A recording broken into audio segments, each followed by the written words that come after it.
Welcome back to Sista Brunch, and this is a special episode of Sista Brunch. It is a bonus episode with Black Girls Film Camp. Now, they are no stranger to the podcast. We had them on last year for Essence.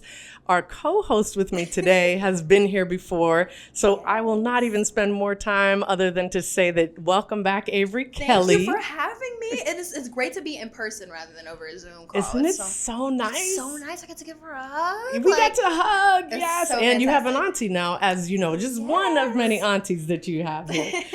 And I just want to tell the audience a little bit about our guest, and then I'm going to turn it over to the expert Avery Kelley to do the rest of this interview. But Salena Rochester, we are so honored to have you on this bonus episode of Sista Brunch. So Salena is a Peabody Award-winning producer and writer with over a decade of experience as a production and development executive in the TV industry.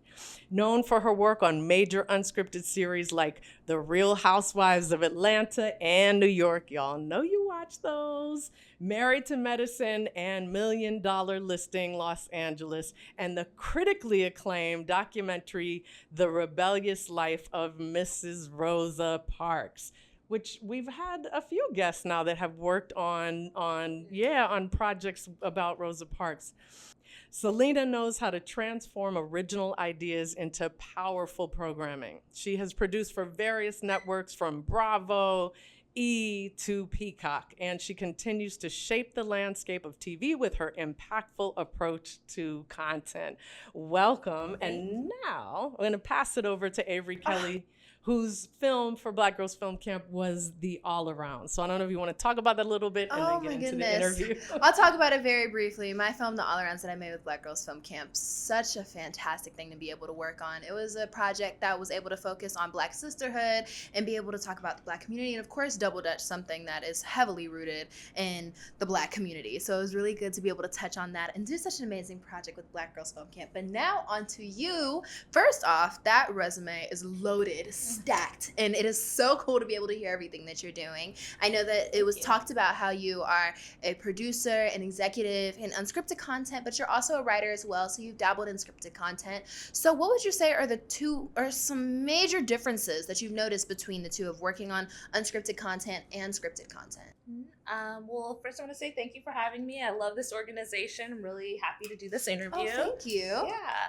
I'll say the main difference with scripted and unscripted is that, when doing unscripted content, you're looking for the story because you're dealing with real people. Contrary to popular belief, reality is not scripted. It's really all about the casting. You have to find interesting people who have interesting lives. And it's the job of the producer to figure out, how do we tell a particular story in the 3 to 4 months that we have with this person? And what, paths do we get to have a beginning, middle, and end? Whereas with scripted, you're writing it. You're as the writer, you're coming up with the world, you're coming up with the characters, you're coming up with the story arcs, and you're creating it, and you just have to find people to execute your story. I feel like from an unscripted lens, I can say I personally am a huge fan of unscripted alongside scripted, and I love the projects that you've worked on. Married to Medicine is something my mom and I watch weekly. So yes, and so to be able to know that it's really about the casting and the people that you find, it is definitely a different creative avenue that lots of people may not understand just the amount of work that it puts in. And I feel like it's really cool to be able to hear that from your lens for sure. Now, from a development perspective, you have worked in the world of development, and development can be something that is so non-linear that a lot of people will have a concept and make the concept, but still not understand how to execute that so an audience can see it. What is some advice that you would give to Black women in the industry, especially young Black girls like us who are part of Black Girls Film Camp, that are searching to develop their projects? So whether or not it's with a studio or independently, what is some advice that you would give us?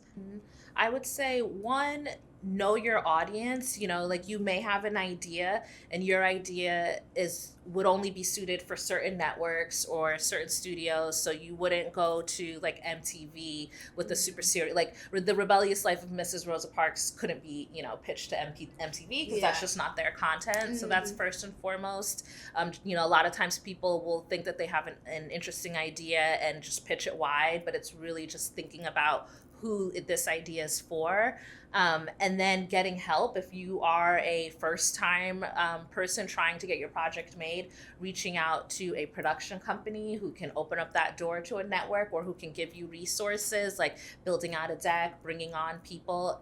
That's really helpful. If you have a direct line to the network or studio, definitely go that route. But it's always helpful to have like a production company behind you if you haven't done it before. Okay, I just took 50 billion mental notes. I wish that I had my notebook in front of me right now because I would have written down everything you said. But don't worry, when this comes out, I'll go back and I'll Exactly. So I'll take a little listen to it so I can write down those notes for sure, which is so helpful. But one of the final things that I want to be able to ask you is from a personal perspective. You have worked in so many different lanes within this industry and have worked on a variety of projects. As I said, that resume that you read was stacked.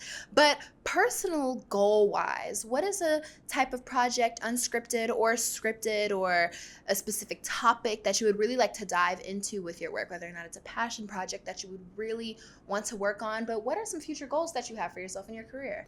Definitely at this point is to sell my own show.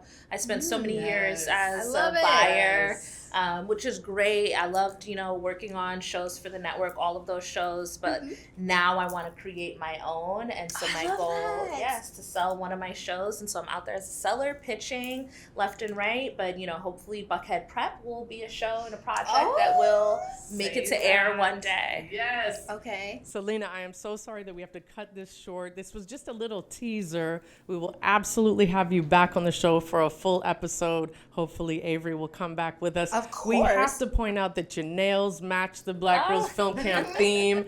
That is beautiful. We're so grateful for you to be here and to be an inspiration to all of us. Thank you so much for coming on Sista Brunch, and we will talk to you soon. Thank you for having me. Thank you. Thank you.